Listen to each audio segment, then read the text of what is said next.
Good morning champions.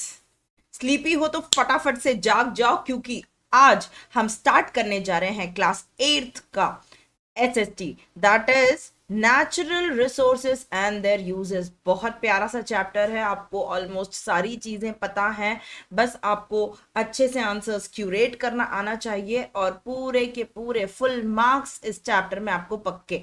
आपको important questions बताऊंगी मैं, आपको सारी चीजें बड़े मजे से समझाऊंगी, स्टोरी की तरह पूरा का पूरा चैप्टर याद हो जाएगा। तो चलो स्टार्ट करते हैं हमारा first chapter of social science, that is natural resources and there uses. तो इस चैप्टर में हमें करना क्या क्या है।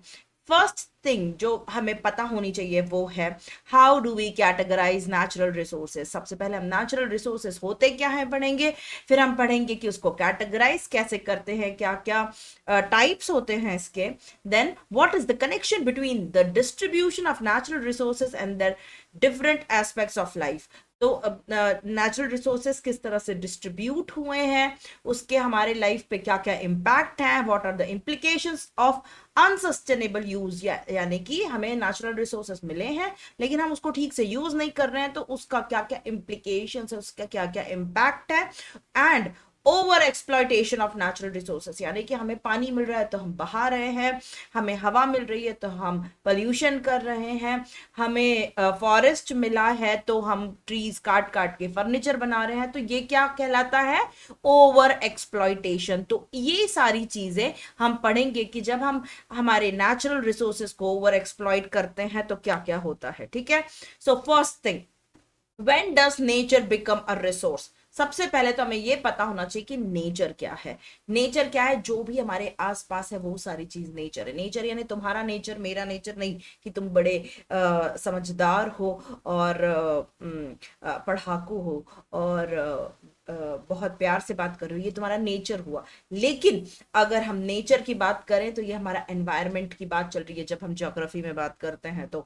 So one of the meaning of the word nature is the totality of life and non-life form that are part of our environment but have not been created by humans। जो कुदरत ने बनाया है, जो भगवान ने बनाया है, उसे हम कहते हैं नेचर। वो लाइफ भी हो सकती है, नॉन लाइफ भी हो सकती है, मतलब कि उसमें जीवन हो भी सकता है और नहीं भी हो सकता है। तो दोनों चीजें नेचर कहलाती हैं। When humans use these for their sustenance, यानी अपने लाइफ को चलाने के लिए, और create new things from them for consumption, these elements of nature becomes resources. जब हम इस नेचर को, जो कुदरत ने बनाई हमारी प्रकृति है, उसे जब हम यूज करते हैं या हम उसे किसी और चीज में कन्वर्ट कर देते हैं तो उसे हम बोलते हैं resources. For example, trees are part of environment. Nature का पार्ट है trees. They exist independently of humans. Human से इंडिपेंडेंट है। अगर आप ट्रीज के को यूज करो चाहे नहीं करो, वो अपना खड़ी रहेगी।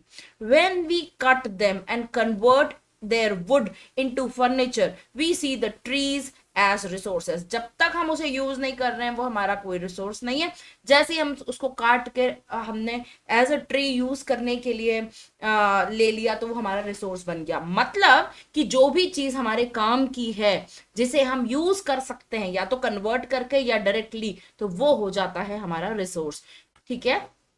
ट्रीज इन से अब क्या है, किसी भी एंटिटी को, किसी भी चीज को रिसोर्स बोलने के लिए क्या होता है, it should be technologically accessible. मतलब तीन चीजें इंपॉर्टेंट है। ठीक है, ये मैं आपको फटाफट से लिख के बताती हूँ। तीन चीजें इंपॉर्टेंट है जब हम किसी भी चीज को रिसोर्स बोल रहे हैं तो तीन चीजें इंपॉर्टेंट होते हैं। when we when can we call anything a resource?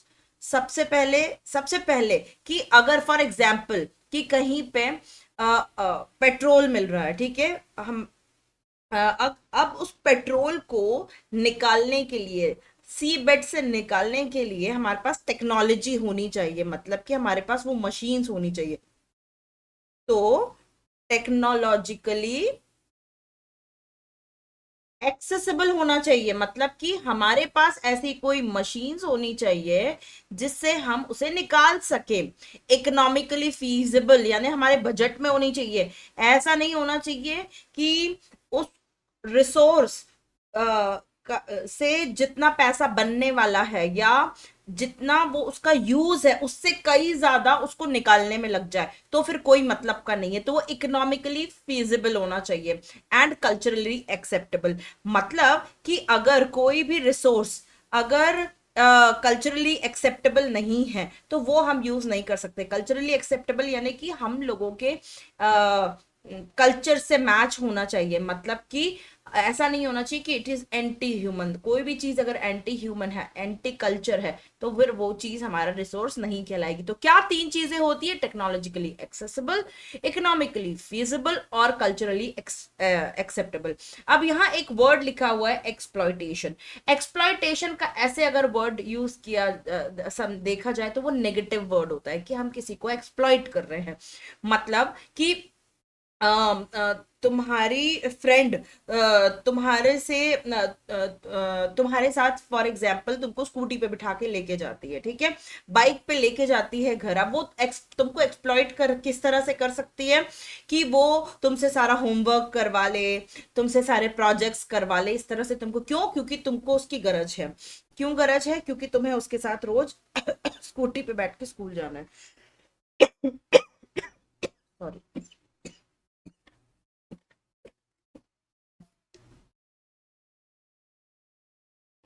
Okay, अब यहां पे एक्सप्लॉयटेशन का मतलब है extraction, utilisation and consumption of natural resources. समझ में आया कि मतलब यहाँ पे एक्सप्लॉयटेशन का मतलब ये नहीं है कि उसको यूज करना। उसका मतलब ये होता है कि जहां पे फॉर एग्जांपल पेट्रोल है तो उसको एक्सट्रैक्ट करना, उसको यूटिलाइज करना और उसको कंज्यूम करना। ठीक है। So these three things are important. जब भी रिसोर्स की डेफिनेशन आए तो वो यही होगी कि anything, any entity will be called resource when it is technologically accessible, economically feasible and culturally acceptable. That's it. Now अभी आपको ये पता है कि नेचर को हम पूजा भी करते हैं। फॉर एग्जाम्पल तुलसी पूजा होती है हमारे यहाँ, पीपल की पूजा होती है, बरगद की पूजा होती है। तो आप अपनी मम्मी लोगों से पूछना कि हम लोग पीपल की पूजा कब करते हैं, बरगद की पूजा कब करते हैं, तुलसी की पूजा कब करते हैं। बहुत सारे घरों में तो हर शाम को तुलसी में दिया लगता है, हर दिन पूजा होती है। और जहाँ पे नहीं भी होती है, अगर हिंदू फैमिली है तो दिवाली के 11 दिन बाद तुलसी पूजा, तुलसी विवाह होता है। फिर पीपल की पूजा होती, बरगद की पूजा होती। मम्मी से जाके पूछना, दादी से जाके पूछना, नानी से जाके पूछना कि कब होती है पीपल, बरगद और तुलसी की पूजा। ठीक है। तो ये हो गया, नेचर को हम लोग सेक्रेड मानते हैं, मतलब पूजनीय मानते हैं, राइट। तो उसके उसके एग्जाम्पल से तुलसी पूजा। ठीक है।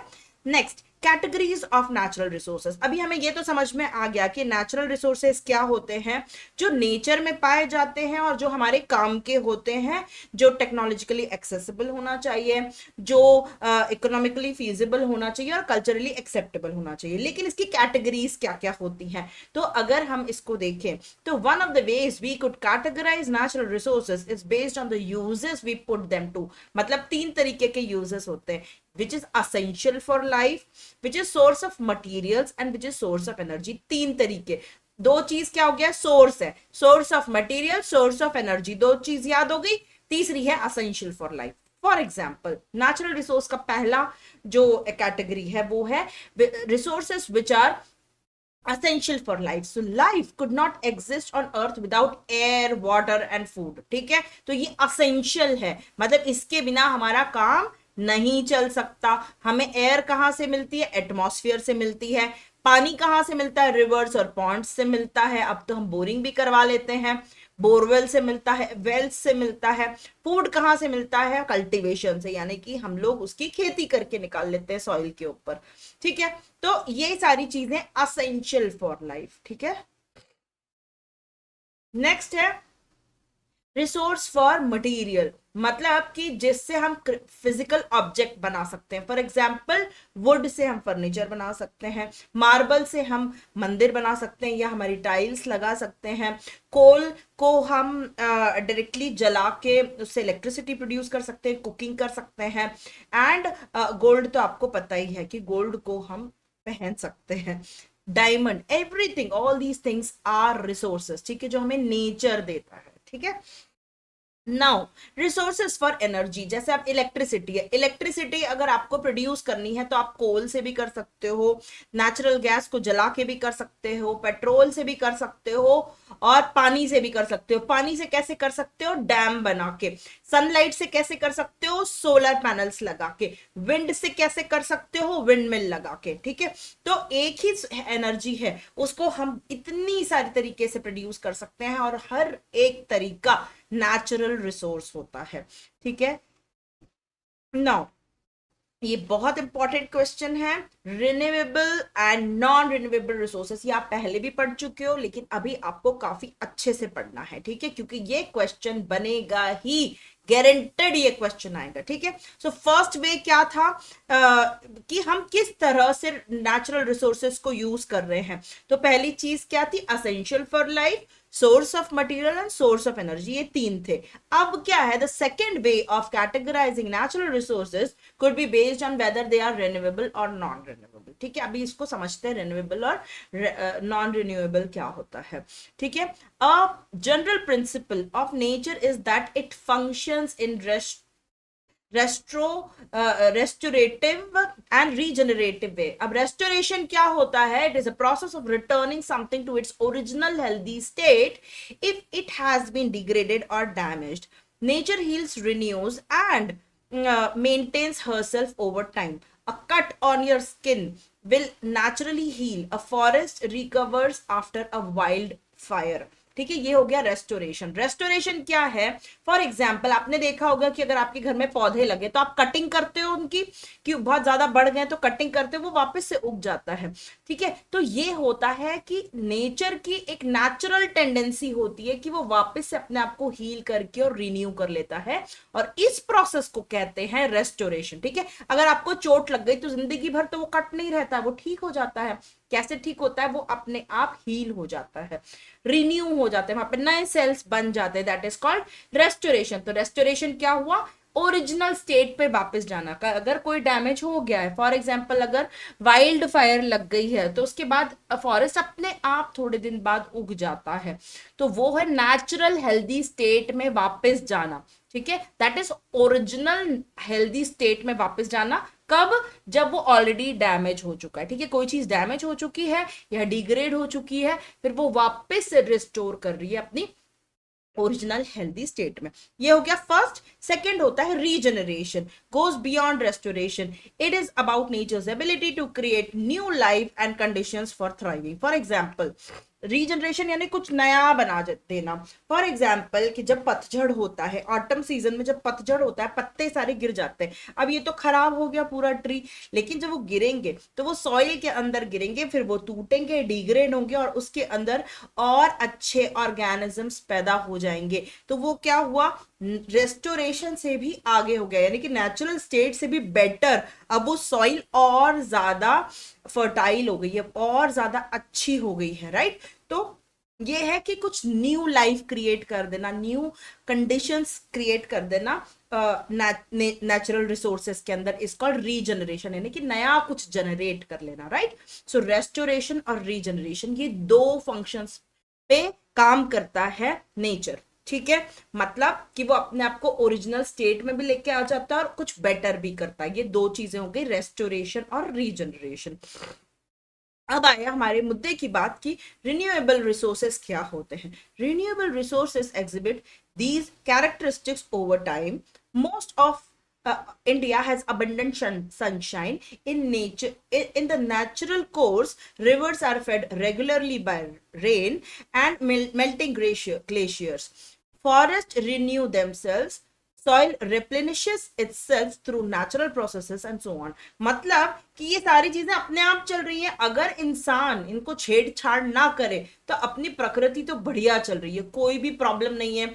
बढ़िया से सनशाइन आ रही है, रेन्स अच्छे से हो रही थी पहले, फिर सॉइल भी अपने आप को रिप्लेनिश कर लेती है, सब कुछ अच्छे से चल रहा था। फिर आया इंसान, solar energy, wind energy, energy from flowing water, timber from forest are renewable resources as long as we are able to manage them in a sustainable manner. मतलब कि अभी क्या होता है कि ये सारी चीजों को अगर हम अच्छे से यूज करें तो ये हमारा रिन्यूएबल रिसोर्सेस है। लेकिन अगर हम ओवर यूज कर रहे हैं, पानी बहाए चले जा रहे हैं, नल खुला है तो खुला है, कोई बंद ही नहीं कर रहा है, लीकेज हो रही है तो होते चली जा रही है, तो क्या होगा कि फिर पानी धीरे धीरे खत्म होने लगेगा।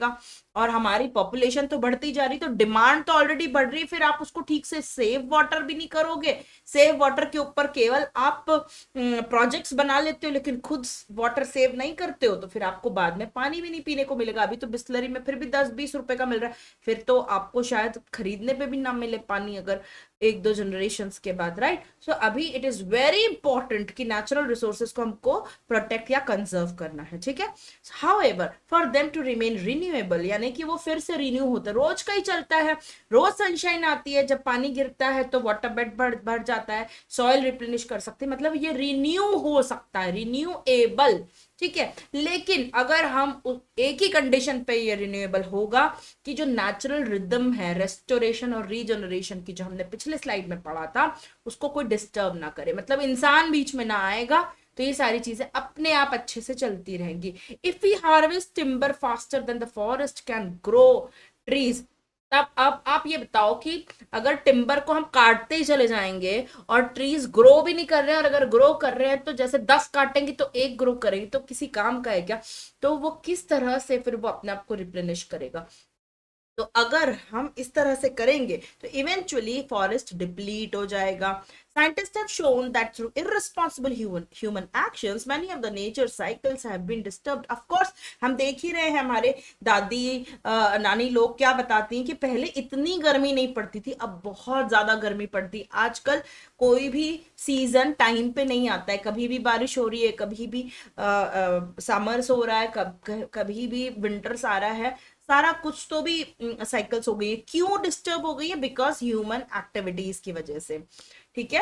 अ combination of several factors interacting, fossil fuel driven industrialisation and the cutting down of forest for agriculture and other purposes are two main causes of for disturbing, ठीक है। डिस्टर्ब करने के लिए हम क्या क्या कर रहे हैं? एक तो हम इंडस्ट्रीज इतनी सारी बना दी हैं, सारे फॉसिल फ्यूल से चलती हैं, और जो पेड़ काट रहे हैं वो तो काट ही रहे हैं, पेड़ काट काट के बिल्डिंगे बनाए जा रहे हैं, तो क्या होगा? फिर टेम्परेचर राइज होगा, जब राइज होगा तो ग्लेशियर्स मेल्ट करेंगे तो और बाढ़ आने लगेगी, राइट। ये सारी चीजें तो हमें पता ही है already. We need industries to produce goods we consume, the process also creates waste. अब क्या होता है, एक तो ये तरीका हो गया कि हमने सब काट पीट दिया फॉरेस्ट, फिर इंडस्ट्रीज से जो भी गंदगी निकलती है वो हम रिवर्स में डाल देते हैं, जब रिवर्स गंदी हो जाती है तो उसके अंदर जो लाइफ फॉर्म्स है वो खत्म हो जाती है, क्योंकि उसके अंदर केमिकल्स आ जाते हैं और पूरा का पूरा डिस्टर्ब हो जाता है नेचुरल साइकिल, ठीक है। Leading to a situation where the river becomes poisonous and can not support life, वो लाइफ को सपोर्ट कर ही नहीं पाती क्योंकि वो इतनी पॉइजनस हो जाती है, और अंदर के जो लाइफ फॉर्म्स है, जो मछलियां हैं, जो मराइन एनिमल्स है, वो सब खराब हो जाते हैं, पूरा उसका फ्लोरा और फौना खराब हो जाता है।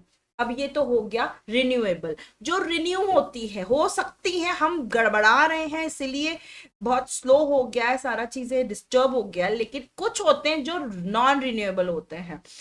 नॉन रिन्यूएबल यानी कि created over very long time, मतलब कोल को बहुत मिलियंस ऑफ ईयर्स लगते हैं, पेट्रोल को मिलियंस ऑफ ईयर्स लगते हैं पेट्रोल बनने में, तो अब इतने साल तक हम जिंदा तो नहीं रहने वाले। तो जब इतने आसानी से उसको आप रिप्लेनिश नहीं कर सकते हो, आप फिर भी सोलर एनर्जी, अगर आप फॉरेस्ट को बचा लोगे, अगर आप खूब फॉरेस्ट लगाओगे, तो आप फिर भी कुछ ना कुछ संभव है कि आप ठीक कर सको रिन्यूएबल रिसोर्सेस को, लेकिन आप नॉन रिन्यूएबल रिसोर्सेस को एकदम इतनी जल्दी नहीं बना सकते, ठीक है। सो जैसे फॉसिल फ्यूल्स हो गए, कोल, पेट्रोल हो गया, minerals and metals like iron, copper, gold are non renewable resources. India has significant quantities of coal reserve, बहुत होता है, बहुत है coal reserve. We mine coal to meet our outgrowing needs for energy. But it has been estimated that the coal reserves in India may last another 50 years. 50 साल से ज़्यादा नहीं चल पाएगा. The demand for electricity has been increasing as the population expands. Population बढ़ती जा रही है, बिजली की मांग बढ़ती जा रही है, and development work excel. और development चले जा रहा है, हर जगह मेट्रोज बन रही हैं, हर जगह ब्रिजेस बन रहे हैं, हर जगह इलेक्ट्रिसिटी की जरूरत है. Till more sustainable options become available widely we need to use the coal we have judiciously. मतलब जितना कोल है अगर हम उसको ध्यान से नहीं यूज करेंगे तो वो 50 साल भी नहीं चल पाएगा. ठीक है, तो ये बात समझ में आ गई. अब सबसे important question of the chapter is renewable resources and non renewable resources. Renewable resources can be replenished naturally in a short period of time. For example, अगर हमने फिर भी पेड़ लगाना चालू कर दिया, अगर हमने ये मेक श्योर किया कि रिवर के अंदर इंडस्ट्रियल वेस्ट नहीं जाएगा, तो हम इन सबको वापस से ठीक कर सकते हैं.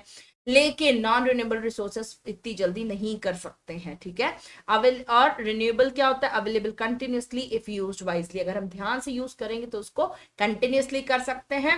नॉन रिन्यूएबल जो होता है limited in quantity and can get exhausted. Exhaust हो सकता है, ये खत्म हो जाएगा पूरी तरह से, इसको तो फिर भी बचाया जा सकता है. रिन्यूएबल जो होता है वो environment friendly and cause less pollution. जैसे कि अगर हम वुड की बात करें, अगर हम सोलर एनर्जी की बात करें, विंड एनर्जी की बात करें, तो ये सारे पॉल्यूशन नहीं कॉज करते हैं, लेकिन non renewable resources pollution create करते हैं. एग्जाम्पल क्या हुआ रिन्यूएबल का? Sunlight, wind, water, forest. और नॉन रिन्यूएबल का है coal, petroleum, natural gas and minerals. तो this was a very very important question of this chapter. अब इसके आगे का हम लोग अगले वीडियो में करेंगे. Thank you so much.